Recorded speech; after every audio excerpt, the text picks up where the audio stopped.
Paz e graça, amados irmãos, estamos de volta com o nosso 27º dia da nossa jornada Casais Renovados, nesse ciclo 2, que estamos falando sobre autoconhecimento e autorresponsabilidade. Ontem nós começamos a falar sobre o hábito, não é isso? Podemos ver como eles moldam o que somos, né? E também identificar alguns, deixei aí como ação prática para você identificar um hábito, é isso que você queira reforçar ou que você gostaria de iniciar para reforçar ele e praticá-lo no decorrer dos próximos 7 dias consecutivos. E aí, começou a praticar hoje?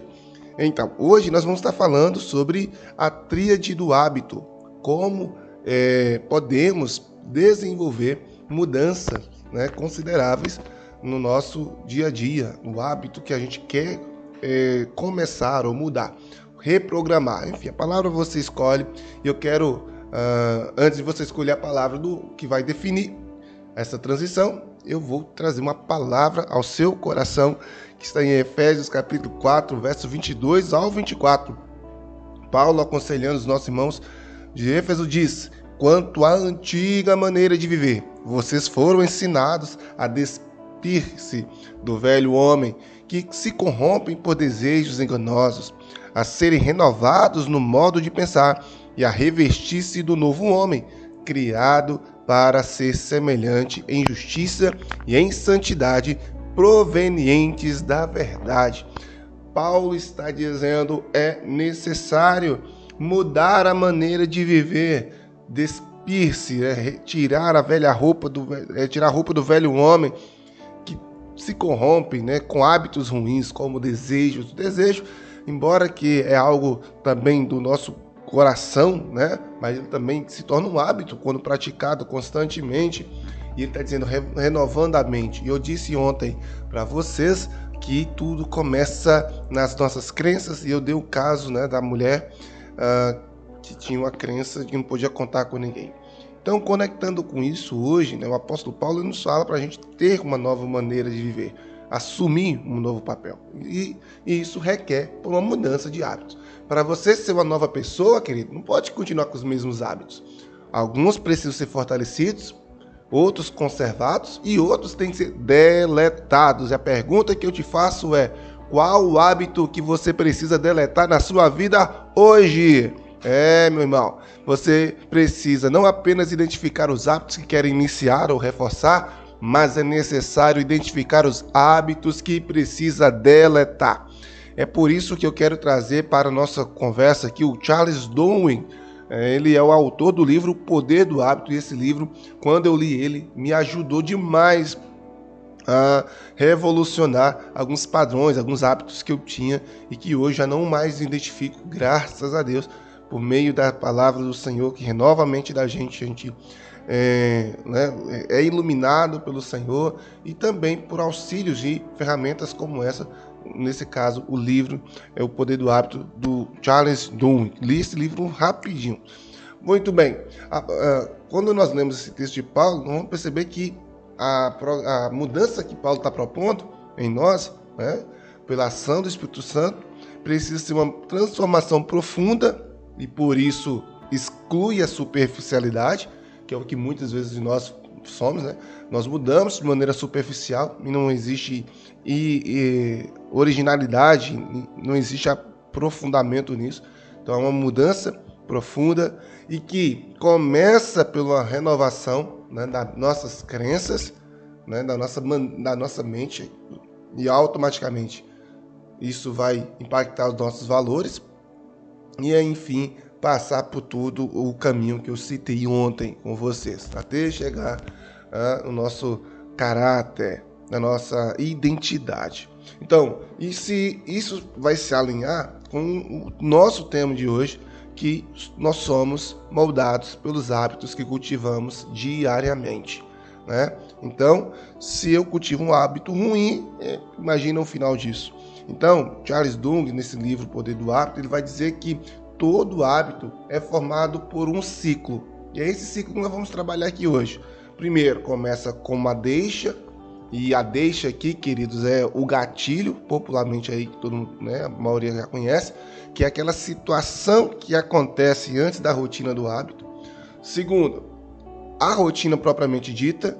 E, enfim, a recompensa. Nós vamos...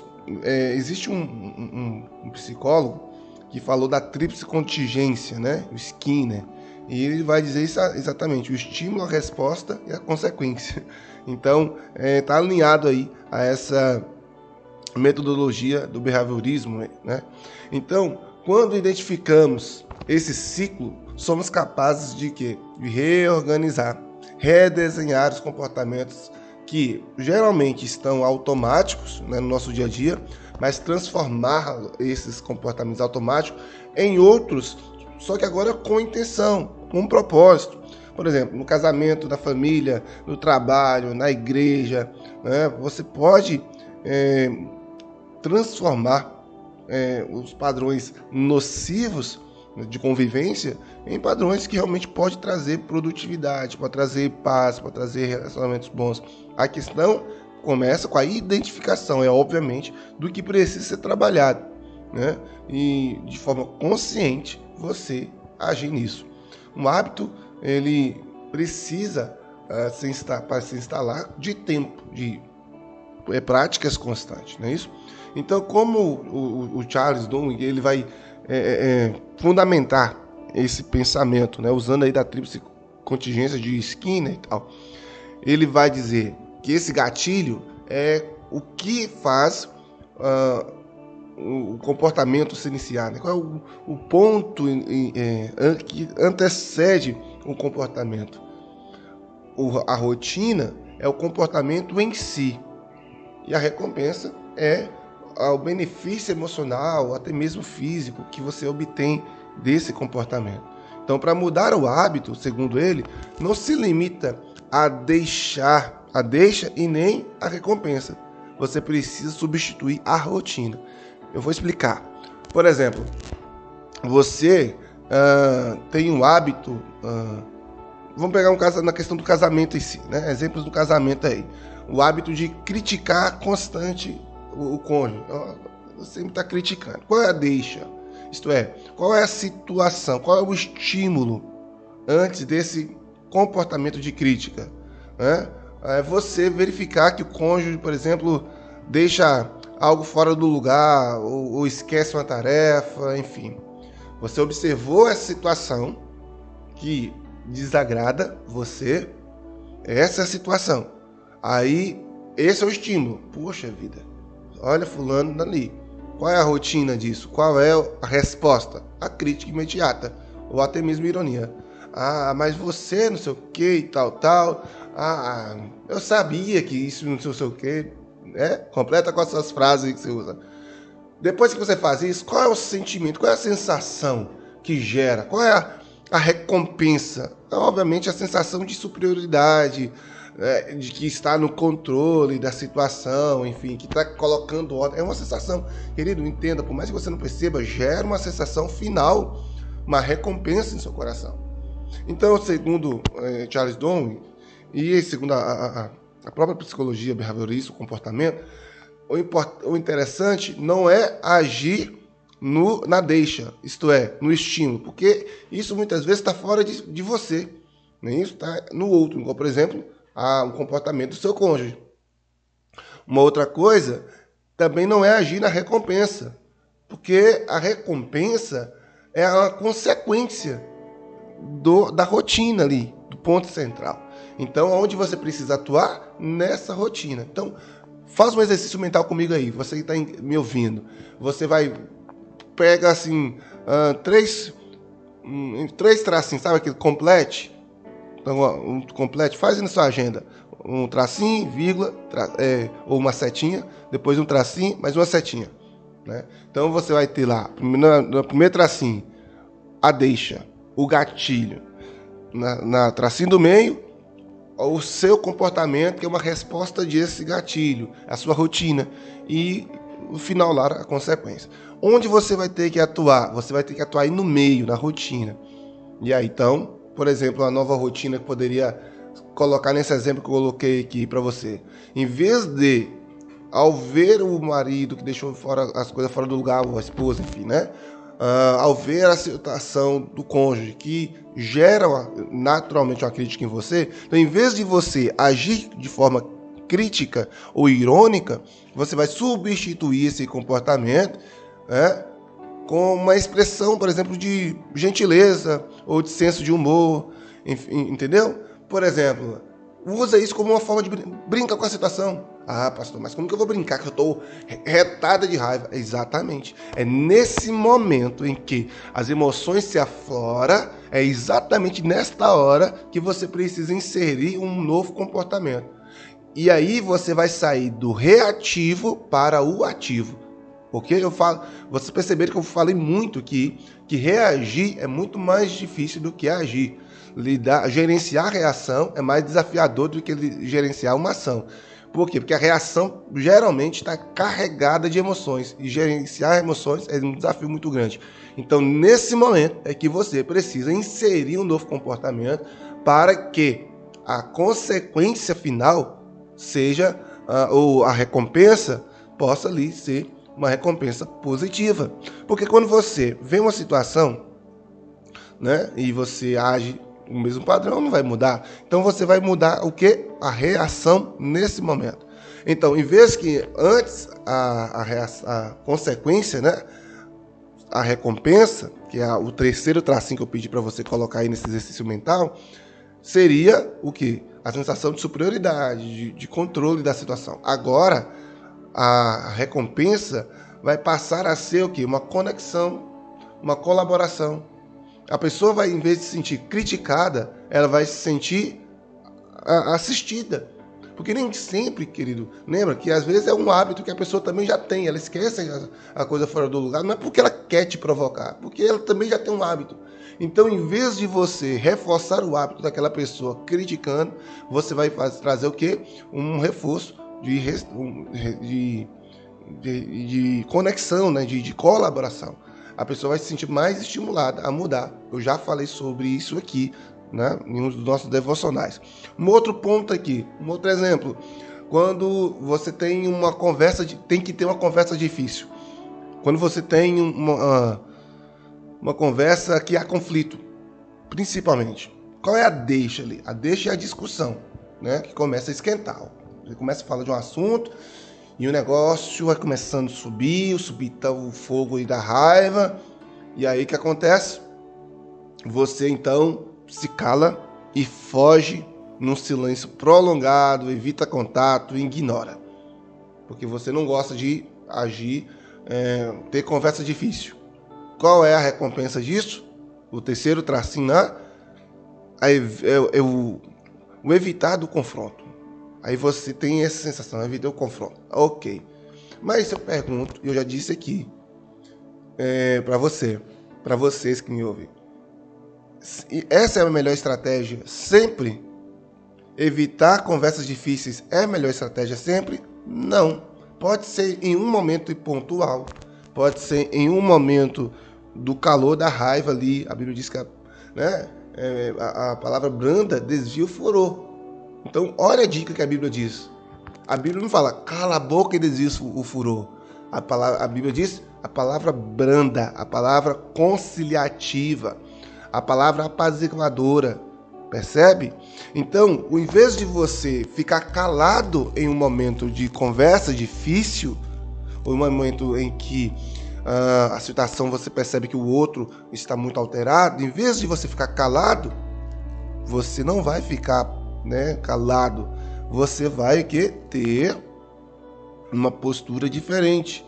Talvez você vai dizer algo que você está sentindo, buscando uma conciliação. Por exemplo, eu estou me sentindo tão sobrecarregado agora. Será que nós podemos continuar essa conversa daqui a pouco? Nesse momento aí está tão... eu não estou legal para a gente conversar.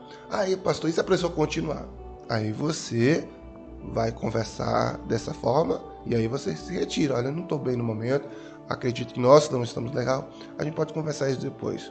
Ou você pode trazer a conversa para o seu nível. Porque se você subir o nível para a conversa, o outro só vai achar para só esquenta. Então, usa palavras amorosas. Se for com o seu cônjuge, amor, eu acredito que nós, nesse momento, não estamos equilibradamente prontos para tratar sobre esse tema. Eu acredito que nós podemos tratar isso em outro momento, de maneira mais calma. Eu acho que nós estamos alterados e dessa forma nós vamos resolver. E evita o confronto nesse sentido. Mas ficar calado sempre não é bom, tá? Então essa palavra branda vai trazer. Qual é a recompensa que você vai ter nesse momento? A solução madura, né? O sentimento de confiança, de que você não perdeu o seu controle. Uma outra coisa, dependência emocional. É um outro exemplo. E esse aqui eu vou pegar baseado nas ferramentas que nós fizemos por último aí.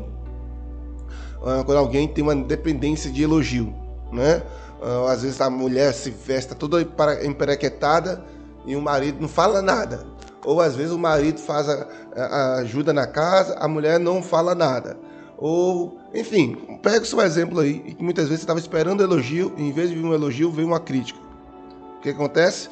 Nesse momento aí, você vai fazer uma dica para você, é o qual? Mudança da rotina, mudança da resposta, no tracinho do meio. Então, nesses 3 tracinhos que eu pedi para você marcar, né, mentalmente, ou ter aí na sua agendazinha, na primeira aí desse exemplo, a deixa, ou o gatilho, é o cônjuge não elogiar, não reconhecer.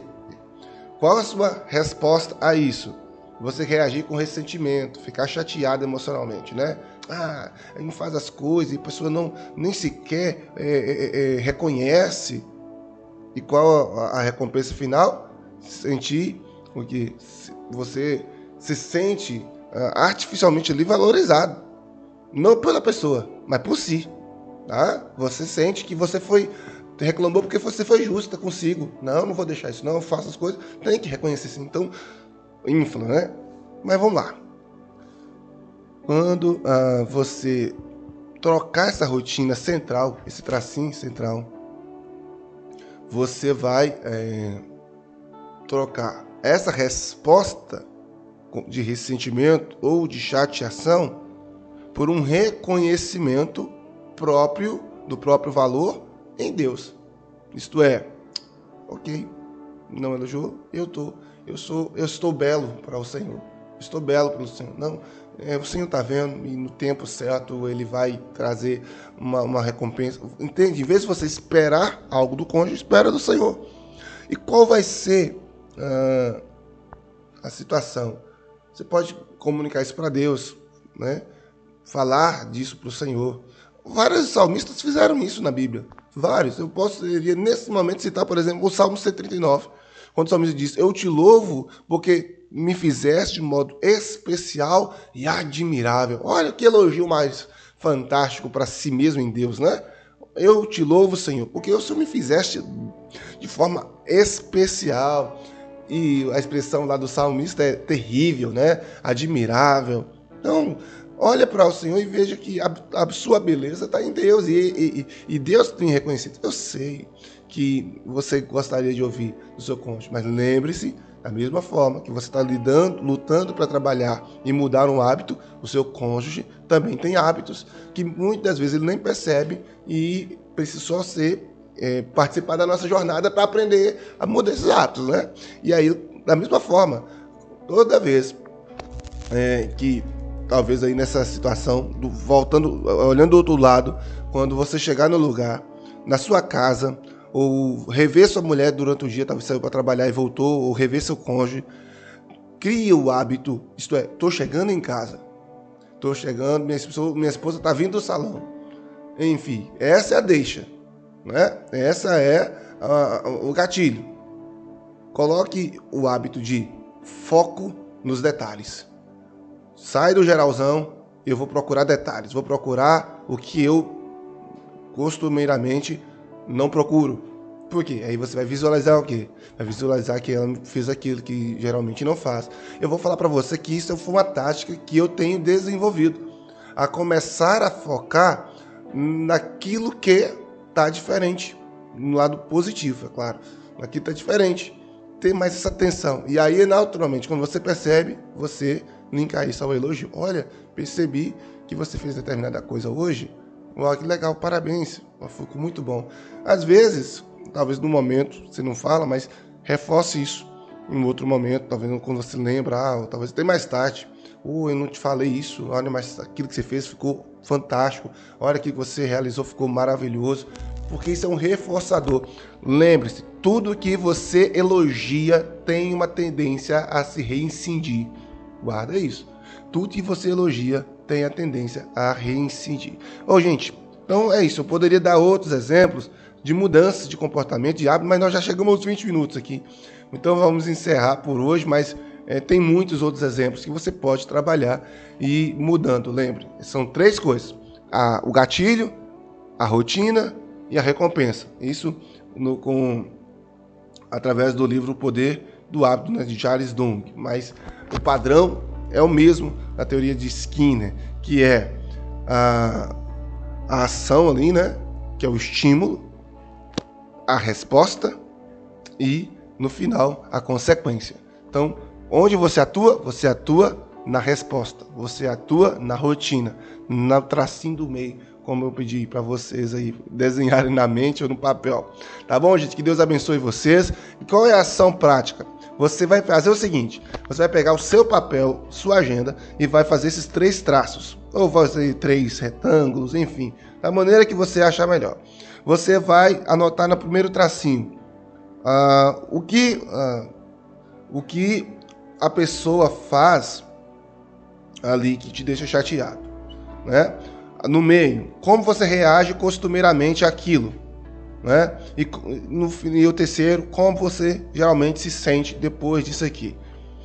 Então, você vai focar em mudar não o das pontas, você vai focar no do meio. Como eu posso mudar, para qual outra situação posso mudar isso aqui do meio para poder ter uma consequência diferente, né, que é o terceiro ponto. Você pode listar quantos quiserem e colocar nessa caixinha do meio o comportamento diferente. E aí você vai fazer o quê? Durante esses dias, né, finais aí desses 40 dias de autoconhecimento, começar a agir desta forma. Tá certo? Não é fácil, não estou dizendo que é simples, amanhã você vai começar fazendo, mas tem que começar a fazer, tem que virar rotina, tem que virar hábito.